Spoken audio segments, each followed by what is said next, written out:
This is Brandon Scott of Channel Zero, The Dream Door, and you are listening to Without Your Head podcast.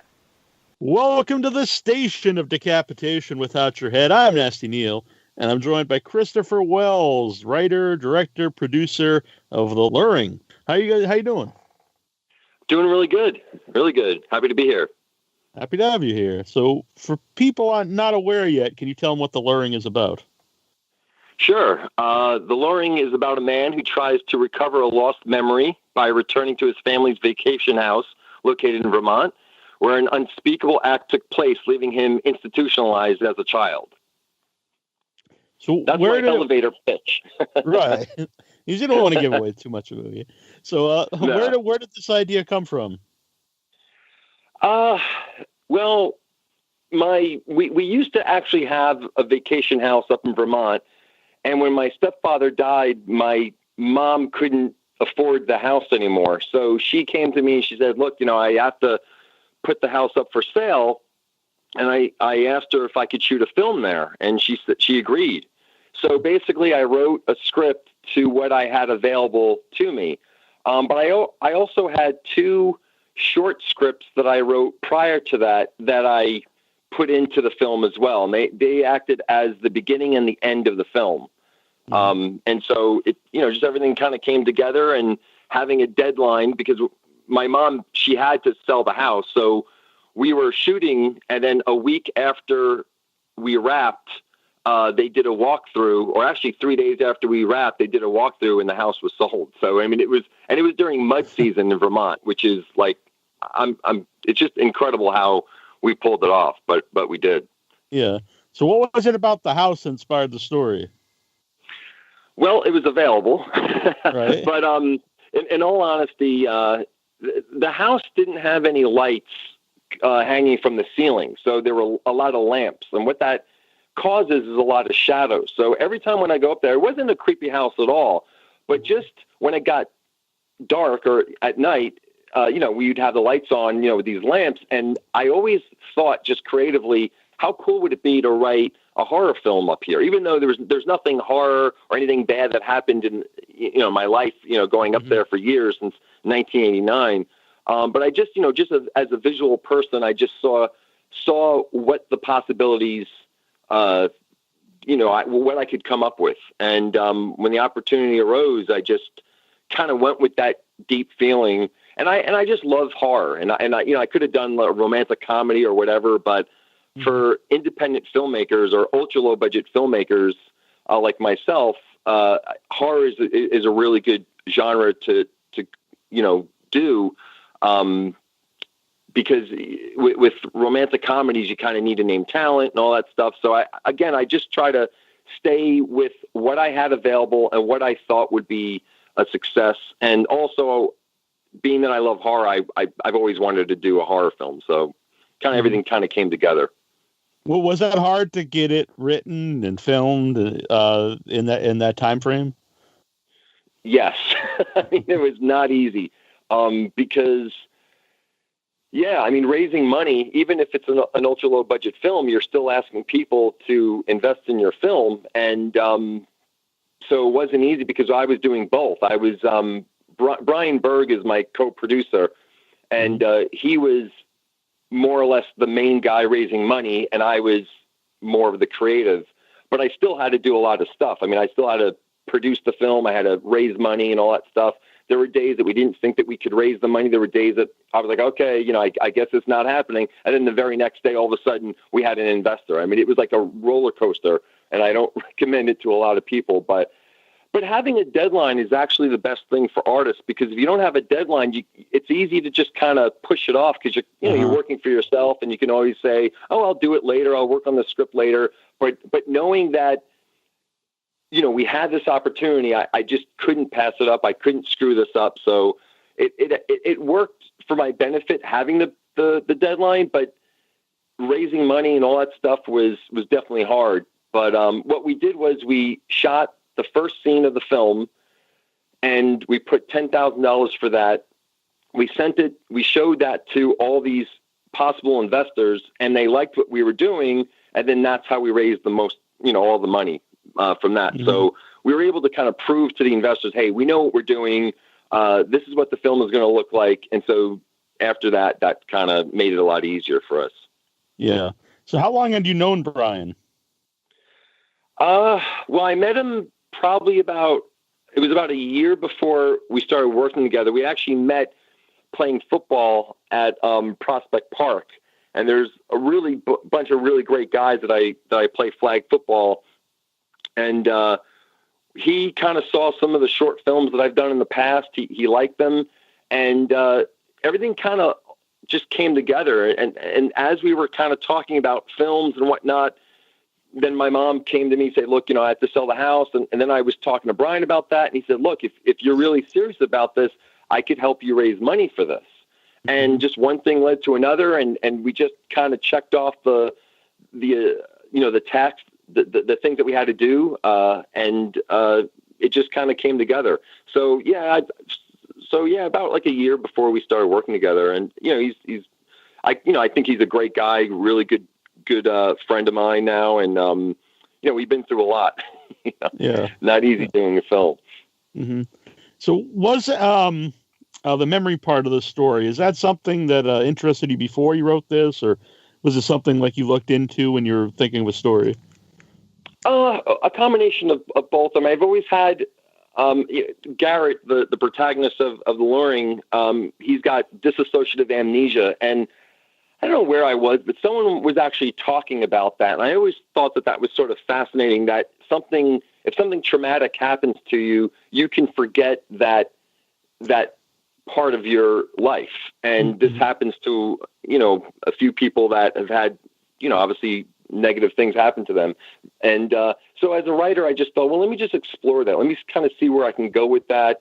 And it just kind of came out of me. It also, like I said before, I had 2 short scripts written, and the beginning and the end of the film, which at the time I didn't know that it was going to be that. But then as I started developing this character and I was looking at, these other 2 short films, I was like, all right, I could kind of see an outline, and it sort of just kind of wrote itself. I know when people say that, some other people are like, oh God, like how does a script write itself? It's sort of like with a stream of consciousness. And anytime that I felt that I was going somewhere that was familiar or that I've seen before, I decided to not go that way. I didn't want this film to be predictable or, something that, someone can predict the whole film. I wanted to kind of surprise my audience. I wanted to have foreshadowing. I wanted to have elements that, for me, I'm sort of seeing that's lacking in psychological or horror films that I see nowadays. And there's still a lot of great horror films out there nowadays, but I just sometimes I don't want to predict the film. And so it just sort of kind of came out of me, and I just sort of had certain guidelines of what I wanted and what I didn't want. And I got the approval of Brian and other people that were working on the film at that time in pre-production, and got some really great feedback. And I still can't believe that it happened, because it's been such a long road and an uphill battle, but we're doing it. Mm-hmm. I always think that helps repeat viewing with foreshadowing and different kind of hidden things, because Exactly. then you could watch it again as a whole different movie, looking for those, looking for things you didn't notice the first time you watched it. Oh, totally. Yeah, that's exactly what I wanted. I love little tiny treasures, and there's certain films that I like to watch that I'm like, holy shit, I've been watching this movie for years, and I'm still learning something about it. And it's not by mistake. And that's something that I definitely wanted to have happen with our audience. I think it gives the film longevity. I think it gives it just makes the film better.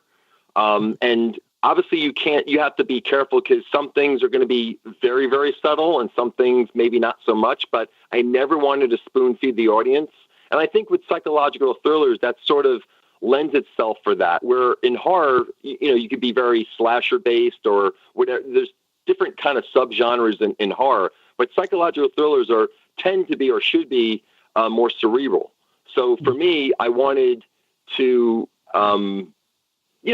take notice of that audience, and that's the kind of film that I want to see that has subtleties to it. That after the third, fourth, fifth time I'm watching, I'm still seeing something new. And there's definitely a lot of those subtleties sprinkled out throughout the whole entire film. Mm-hmm. What were some of the movies that you liked and made you want to become a movie maker? Oh God! I mean, when I was growing up, I used to watch Tales from the Dark Side, and they would then I'd watch all these horror films like The Shining, Halloween, Rosemary's Baby, Amityville Horror. There's so many that inspired me that I used to also watch Elvira. Remember when she used to do the intros of the commercials? I mean, I just even like cheesy black and white horror films. Like I just love the genre, and I've always been fascinated by it, and I'm constantly watching horror movies, and I know my girlfriend kind of wishes that I didn't watch so much horror, but they're just great. They're just so much fun. So it's been like a bunch of films that sort of inspired me. But just as a kid, when you're watching horror, you just sort of feel like you're watching something that you're not really supposed to be watching. Mm-hmm. And kind of that taboo or breaking the rules a little bit always sort of, I like that. And with horror, you're able to do that. You're writing these characters that are evil, and that's kind of, it's fun because it's not being safe. I mean, especially nowadays where people can be easily offended. It's horror. It's you can offend people because people die and they get killed, and so it's kind of it could be a taboo thing, but yeah, I've always just, even like with horror comics, back in the day, reading these horror comics, I've always was drawn to that space. Yeah. Yeah. I've just been suspended for 30 days off Facebook. So I know people are very, very easily offended today. Yeah, it's crazy. I mean, I'm hoping that it doesn't influence, well, I mean, sure it is influencing Hollywood, but with independent filmmakers, artists that are making films, I hope, people aren't afraid to, pursue their art, pursue their voice, because I think that people should be, so what if people get offended? So what? When I was a kid, we got offended all the time. We grew up as adults. Like, we weren't hurt by it. We just, you move on. And, yeah, but I know a few people that got kicked off Facebook, and I can't, for things that are just so not even offensive. And it's just, it's just kind of crazy. Yeah. Yeah. And it's hard to do, like, especially horror genre, where there's something in it that does affect you on some level, either offended or you feel, weirded out or something like that. Otherwise, what are you really making? Yeah, exactly. I mean, you have to, it's kind of like comedy. Horror and comedy are kind of, there's a parallel there because you're always kind of pushing the edge. You're always kind of seeing, okay, what can I do? And where's the line and how can I cross over it? And when I was writing the script, I sent it to Amanda, who is our director of photography. And at the time, there was a scene in there that I'm glad that she kind of told me, hey, do you really want to have this scene in there? And she did it very graciously. And I was glad that she said something, because it sometimes when you're making a film, you create a language. And some filmmakers, if you're smart and you send your script out to people that give you an honest opinion, you keep this film within that language. And with this particular scene, it didn't follow the rest of the film. It was speaking a different language, and it kind of like went off the rails a little bit. And I'm glad that she identified that, because sometimes you kind of need someone from the outside to say, hey, look, this is good over here, but over here, maybe not so much. And that scene definitely would have been offensive because it wasn't following suit with the rest of the film. If I were doing like a slasher film, okay, fine. But all of a sudden I had this like slasher kind of element with more of a psychological, and it just kind of didn't fit. Yeah. And I find the whole process, the creative process, interesting because, you're building and you're trying different things. It's like a comedian. They're trying different jokes to see what works. With writing a script, you're giving it to people that you trust, and you're seeing, okay, well, what sticks and what doesn't. And that was very helpful. Mm-hmm. When Royce just said there about having someone on the outside to look at it, I always think about that, like if you're going to edit your own thing, or because I would think some of it, like you watch and you remember like filming it, and you kind of you might be attached to it because of the experience, as opposed to if it really fits in the story you're trying to tell. Yeah. I mean, it's just when you're in it and you're writing it, you're so involved with it that sometimes you just can't look at it with fresh eyes. You try to be objective, but to really be objective is someone that's not writing it, and they have a totally different perspective. I even gave this script to people that I knew didn't even like me, and so I knew that they were gonna try to kind of knock me down a little bit, and that's fine. I mean, that I'm a New Yorker, so I'm kind of used to straight talk, and they were very helpful because they picked apart certain things that I did need to work on, scenes that I did need to maybe kind of, whatever, maybe shorten it or explain better or whatever it might be. And sometimes being an artist, you're very fragile, but you also grow very thick-skinned because you're constantly getting other people's opinions.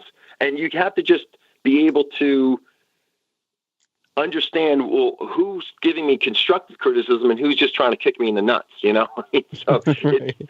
But that process is it no matter what, it's not easy, but it's it makes you a better artist because once your film goes out into the world, people are going to criticize it. I mean, even when Kubrick came out with The Shining, that critics were saying that it was the worst film ever made. So it's, opinions are like assholes. Everyone's got one. So it's, So what was it like to cast the movie, especially, since you have like a time frame? Well, it was, we did it at Shetler Studios in Manhattan, and Mary McGloon was our casting director, and she was great. It was a lot of work, but we saw a lot of great actors, and with casting, you just have to make sure that they're right for the part. And I thought we nailed it. The cast that we got they were so enthusiastic. Everyone came prepared. Everyone knew their lines. I mean, everyone was so professional. And the process was actually a lot of fun. I mean, it's not fun to not call people back because, you feel bad. These people take time out of their day and they're performing in front of you. But, everyone knows that it's not because they're not good actors. It's just, they may not be right for the part. And, but it was a lot of fun. I mean, it was a lot of work, obviously, but a lot of fun. And, it was just, seeing the film now and obviously, some of the cast we have a friendship now, and just to kind of see where it came. Like I was actually looking at some old photos of their headshots and like, wow, like I know these people so well now, and looking back, it was definitely a process, but yeah, it was cool. How about working with a young actor? Well, working with kids could be challenging because their attention span could kind of be a little bit all over the place. But the kids that worked with us were great. They all had a really good sense of humor. Again, they were all professional. They knew their lines. They knew what they were doing. I mean, I wasn't that smart when I was a kid, and I was really impressed. I mean, I was really impressed how every single actor, every one of them everyone was prepared and knew what to do, when to talk, when to kind of get out of the way. I mean, they really were very helpful. The funny thing was that with the agents, because when you're doing an ultra low budget film, you send the actor or their agent a form, and you basically are telling them, hey, this is what we're offering.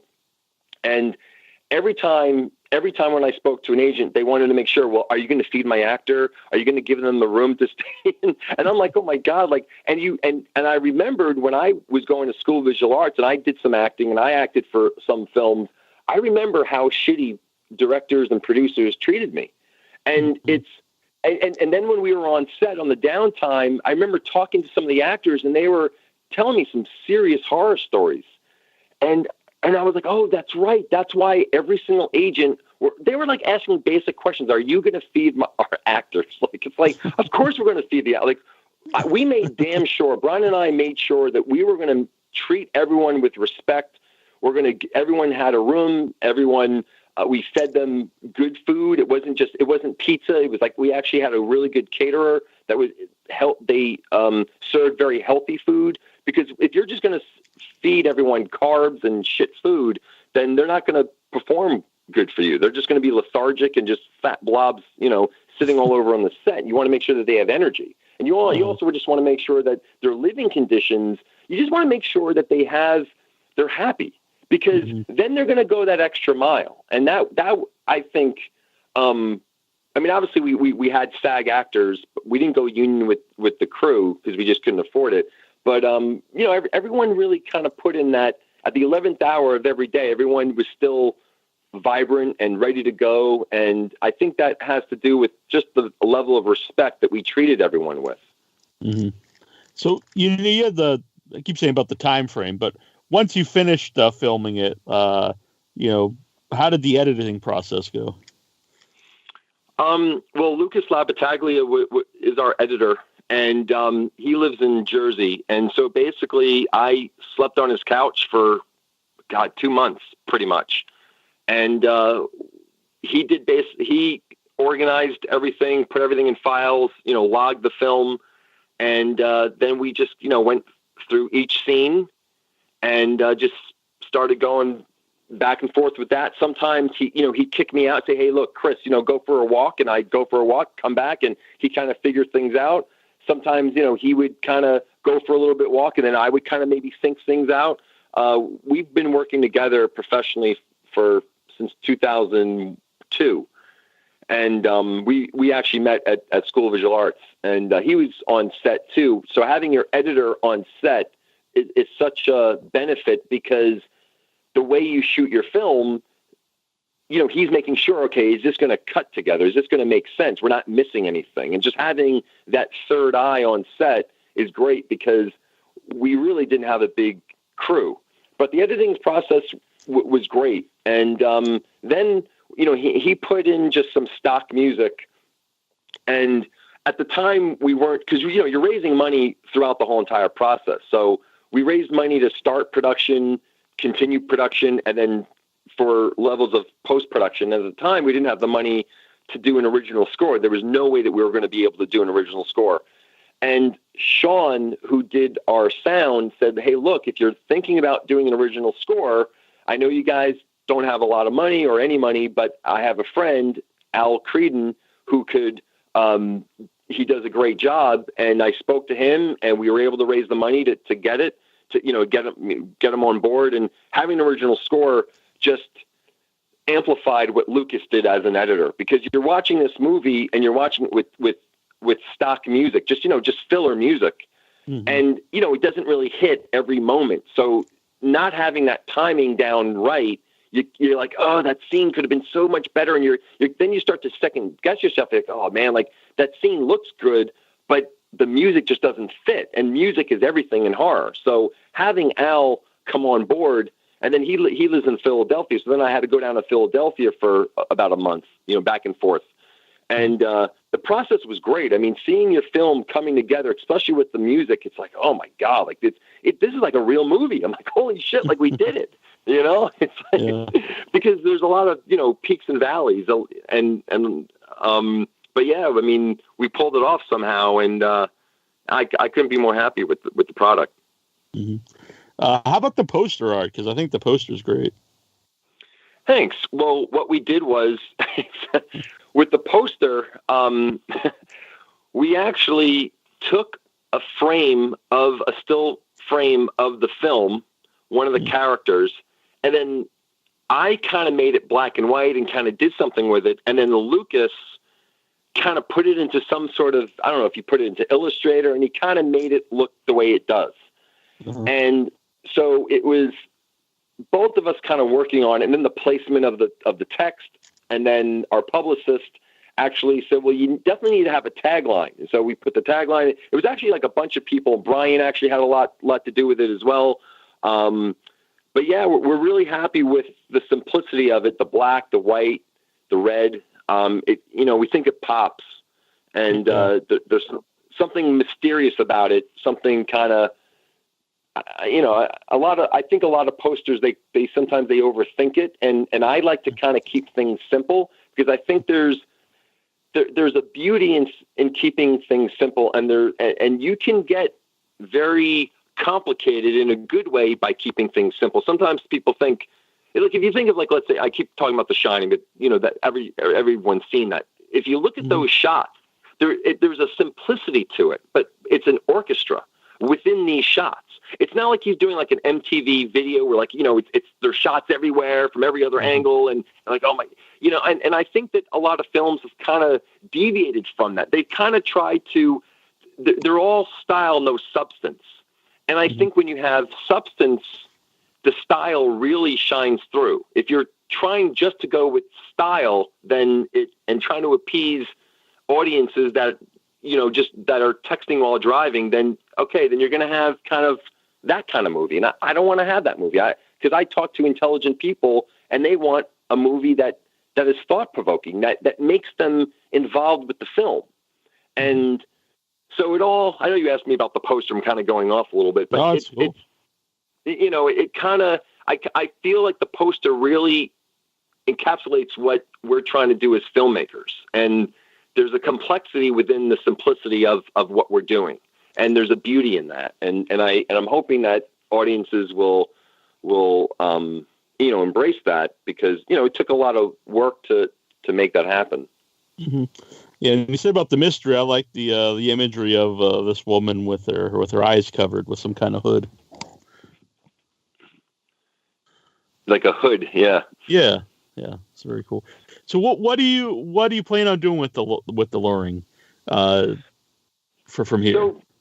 So basically, what we did was we hired a publicist, which was, I think, a very smart move on our part, because a lot of, when you make a film, it's not just the art. There's a business, and we knew that it was a business, and that's one of the reasons why we were able to raise money, because we hired a lawyer. We were able to show our investors the breakdown of the investment and all that stuff. But then once you make the movie and it's finished, then you got to think about, well, what are you going to do next?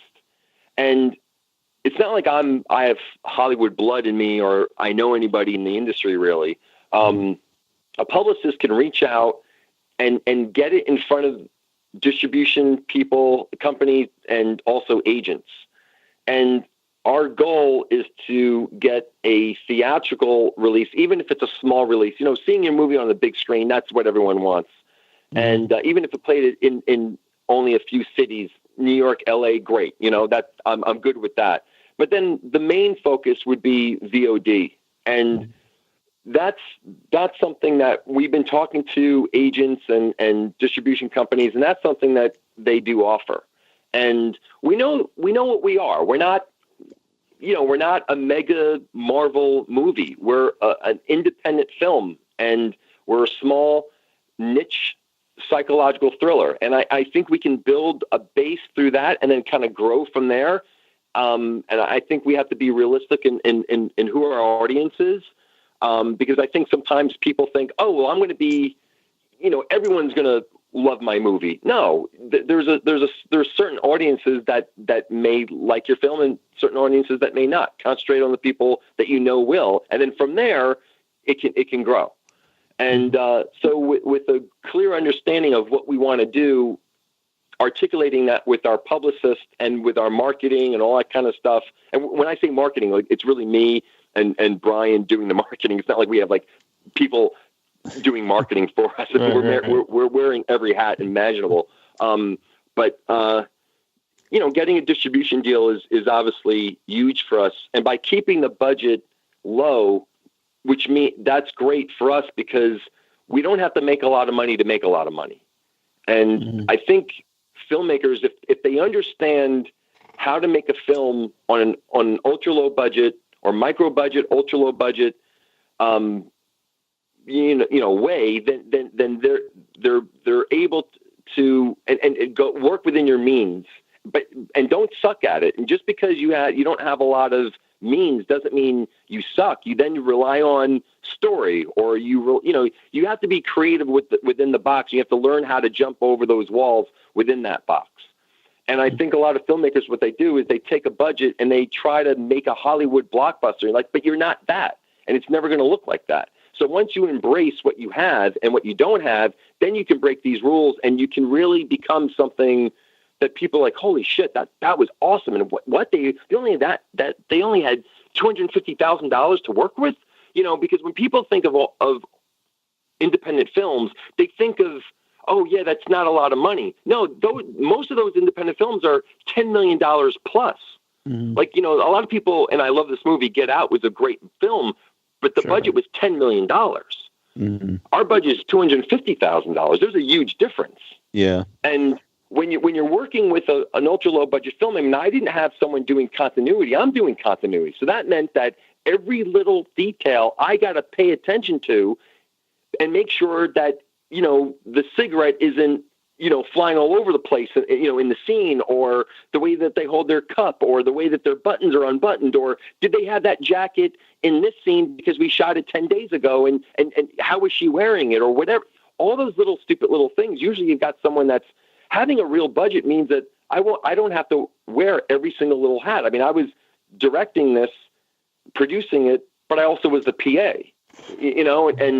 and I wouldn't have it any other way, but it just puts things in perspective.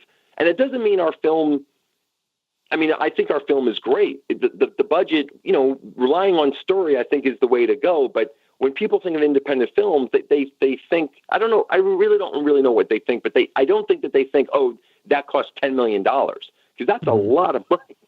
I would love to have $10 million for my next film. Yeah. I always say it's a very broad term, independent film, because exactly what you said, there's movies that cost millions of dollars. And I think, though, most people think of something that costs, much, much less, under $1 million anyway. But it could, I mean, be something that costs like, a few $1,000s. So it's such a... It really is. I mean, when I was at SVA, this is when Brothers McMullen was coming out, Clerks was coming out, Slacker was coming out. These were real ultra low budget, micro budget films that cost anywhere from $60,000 to $250,000, let's say. Mm-hmm. And I love those movies. Those to have a director work within those walls to make something great with all these, working with what they have. Something is so special about that. And then somehow the word independent just, Hollywood's like, oh, wow, people like independent, so let's cash in on that. We'll put out this $80 million, quote, independent movie. It's like, right. Wait a minute. So that term sort of, for me at least, kind of, I still sometimes when someone says independent, I'm like, whoa, wow, back in the 90s, it meant something different than it means now. Mm-hmm. Yeah.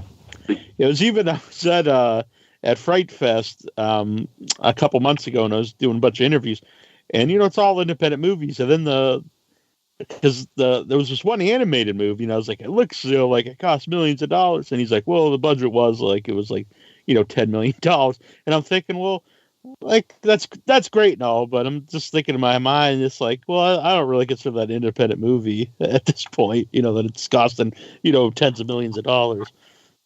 Yeah, I mean, oh my God, I would love to have a budget so I don't have to vacuum after we wrap every day, because, sometimes the director kind of needs to do other things. But honestly, it was a great experience, and I wouldn't have it any other way. I wouldn't want to be born rich and have like a loan from my dad for $1 million and make that kind of movie, because then you don't really learn from there. I think you got to work from humble beginnings, and I think you become a better filmmaker because you really figure out, well, how can I make this work? And I don't have a lot of money, and this is what I have to work with. Mm-hmm. And I think there's something special about that. And the films that I really like tend to be ultra low budget films or foreign films that don't have a lot of money because they rely on story. And I want a good story. I don't want to see, I can't stand it when I go to a movie and I'm like, oh, well, I know exactly how this is going to play out. It's like, well, you know, what the fuck? I mean, why don't just write something different? When you write something and it's predictable, just do the opposite of that. Just start with that. You know, like it's just sort of like, oh my God, are we so afraid of being unique and different? Because that's how you stand out. That's how, you know, real artists kind of emerge, and because they had the balls to do something different and unique and themselves. When you start copying everyone, I wouldn't want to live that life, even if it pays more. I'd rather be true to myself, and I'd rather impress the people that I want to impress than, you know, just, I don't know, do it the other way. You know, I mean, it's just, I don't know. So, where can you follow the Loring or yourself, like online, to see where it's going? So people can go to theloring.com, and that's TheLuring.com. And from there, they can follow us on Twitter, on Facebook, and Instagram. And those little icons are on the website. So they can just, you know, click on that. Yeah. Any update that we have, we're going to be updating on theloring.com and on our Facebook and all our social media. But yeah, I mean, any support that we can get, any likes that we can get, any people following us, you know, anyone could reach out to us and ask us questions. But there's a lot of really interesting things that are happening. Like I said before, we are talking to agents and distributors, and we are going to secure a deal. So that's exciting, and we will be making announcements, you know, the next couple of months or so. And so people are definitely going to be able to watch this film, but if they could support us now, and that's just, you know, showing us some love on social media and you know, interacting with our posts and stuff like that. Because of course nowadays everything's based on your social media status, which is kind of scary and exciting at the same time. There has to be a balance of that, but you know, and people, we have an email address thing where on the homepage of our website, if they want to get special emails, you know, that we'll be kind of writing to them to remind them, hey, you know, this is what's going on with us and all that kind of stuff. You know, so I guess it's kind of the best way for all those 8,000 ways that I just explained how they can support. But basically, just go to the website, theloring.com, and from there they can kind of figure it out. Yeah. Go to your favorite social media page off the website. Yeah, and it's crazy how you know, back in the day, like, you know, you kind of put up a sheet, and you had a projector, and you hope that people showed up. Now it's such a different animal. Yeah. Even when I started the podcast, actually, I don't think the term podcast was around, but I remember early on, one of our listeners, they were like, "Oh, you guys should join this website, you know, Facebook." And I was like, whatever.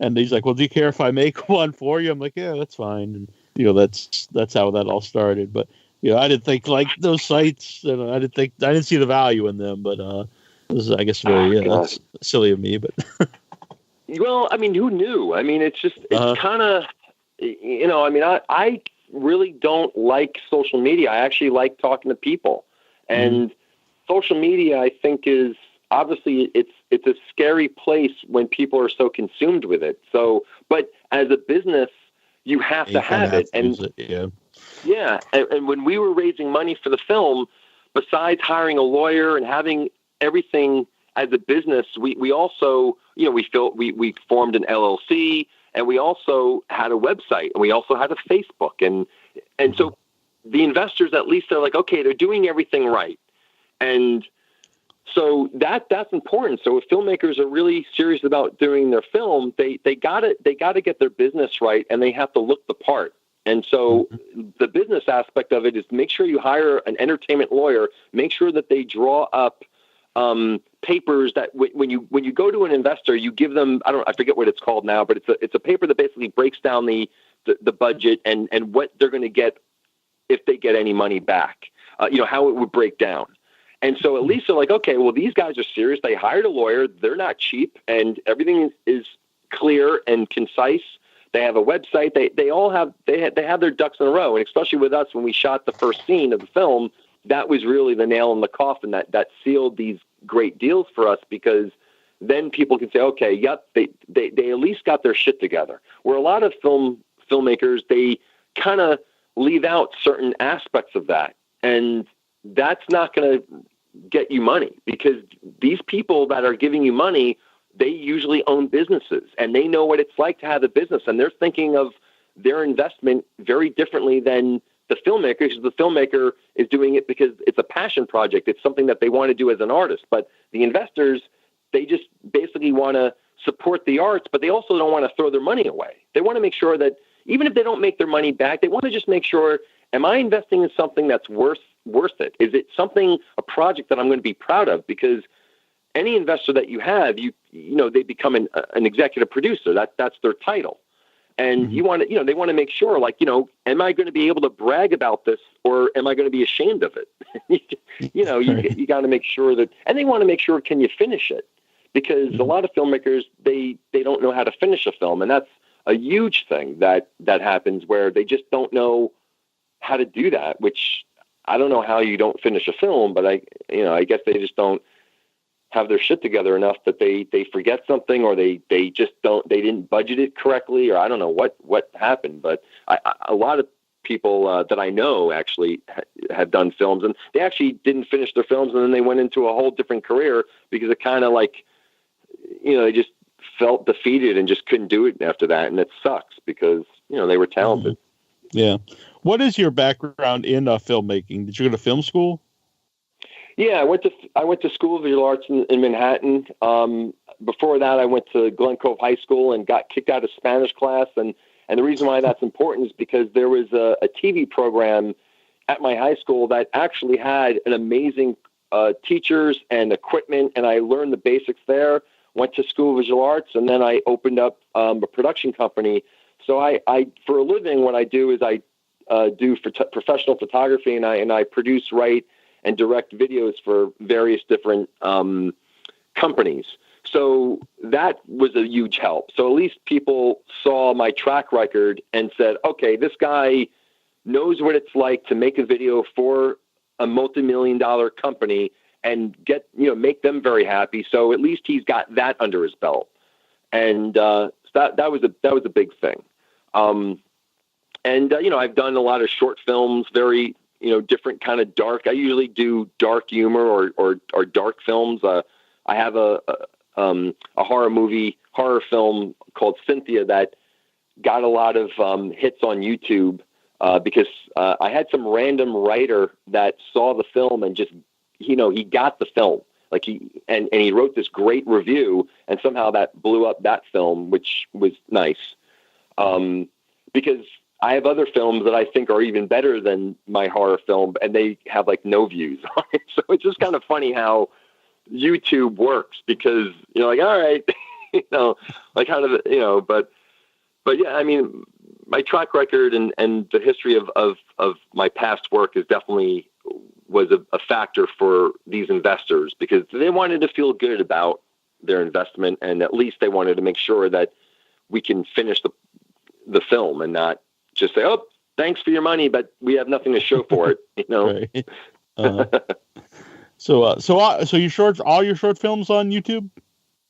Yeah, they're on YouTube. If you go to our website, theloring.com, and you look at the trailer, and then you click on that YouTube logo, that goes to my page. Or this actually might be, this is on YouTube. Sorry, we just actually launched the trailer, so I'm a little new to this trailer. Right. But yeah, and then you can kind of watch some of my short films there. I've got some, if you like dark humor, I've got some of those films. Like my film Liz is a really funny film that I did a couple of years ago about a guy who's in love with a mannequin. And this is before that movie with the guy who loves the mannequin. Yeah. Yeah, I can't remember the name. Lars and the Real Girl. There you go. Yeah, it was before that. But yeah, I have a bunch of short films that once the luring kind of takes off, I might have to change my whole social media thing, because you kind of like, you work in levels, and some of the stuff that I have up there, like some of them are like really old films that I've done, even like when I was in college, because I wanted to show people my earlier work, because I think it's interesting. When I went to SVA, I was actually watching directors.